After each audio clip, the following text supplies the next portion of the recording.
దయచేసి క్రమశిక్షణ రాహిత్యంతో దయచేసి నాకు తలపోట్లు తీసుకురాకండి. ఎందుకంటే నేను నా రక్తాన్ని కూడా పక్కన పెట్టేయగలను, గుర్తుపెట్టుకోండి. నా కుటుంబాన్ని కూడా పక్కన పెట్టేస్తాను. నేను జనం కోసం అయితే నా కుటుంబాన్ని కూడా పక్కన పెట్టేస్తాను.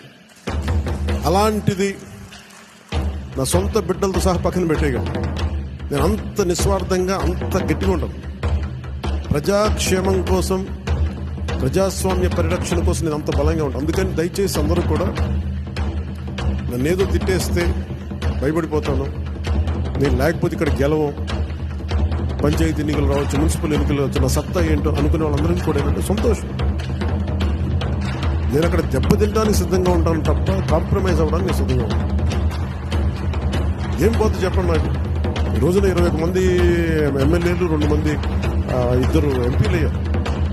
ఇవన్నీ గెలవకపోతే ఏమో అయిపోతాం.